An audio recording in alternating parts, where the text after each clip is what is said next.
Hey there, it's Darth Paradigm.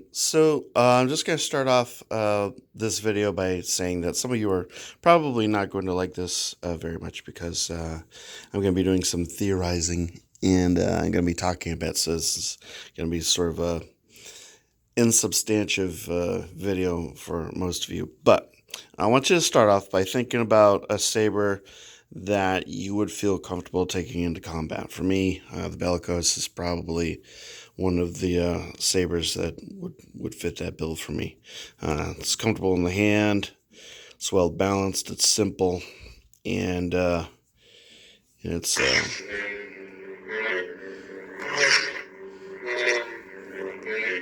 remarkably easy to wield. And I just feel like it's a badass one to hold the thing. Now, the reason why I asked this is because I've been thinking about this for a while. There's an old Star Trek The Original Series episode called Day of the Dove. And in the episode Day of the Dove, there's an alien creature that traps a set number of Klingons and a set number of Federation officers aboard the lower section of the Enterprise. And what the creature does is it turns all of the phase weapons into swords. And when the Klingons and the Federation officers get into combat, eventually, people start dying only to be fully resurrected. And the reason why this is happening is because the creatures feeds off of negative energy and has people at each other's throats for eternity. And it gets energized by this, and it keeps reanimating people until eventually the Klingon commander and Kirk figure out what's going on, along with Spock and McCoy and, other members of the crew. And they figure this out, and they thwart the creature and don't live happily ever after, at least not during the original series timeline. Until the Next Generation timeline, when the Klingons become Federation allies, and everything's lovely. So the theory is, if, say, you have a saber on you, and some alien life force came to the Earth and decided that they were going to do something similar.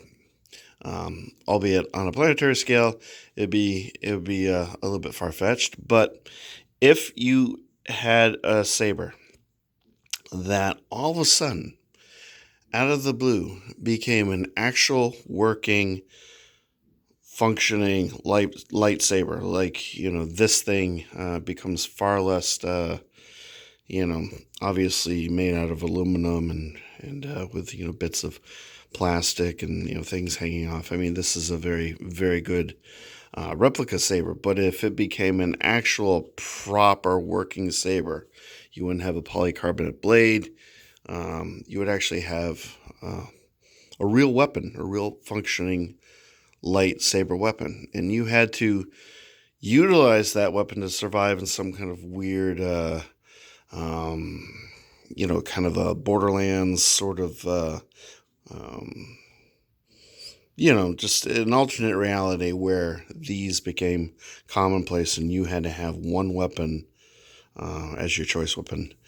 So basically, my question is, which of the lightsabers that you currently own do you feel are functional enough, badass enough in the hand, and just you feel like you could properly wield it, for survival if it became a real lightsaber?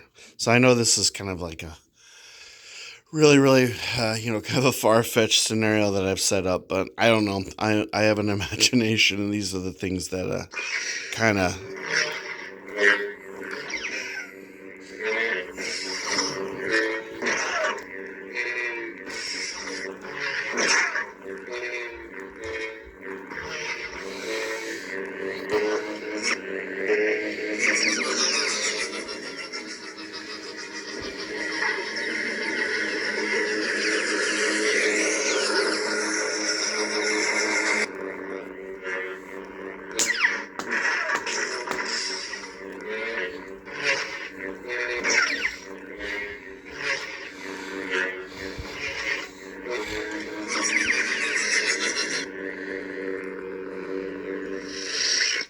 So anyway, my choice is the bellicose, and the sound font is Stygia in general. That's the other thing, is you have to pick your sound font. So meet me in the comments, and I don't know. This is just sort of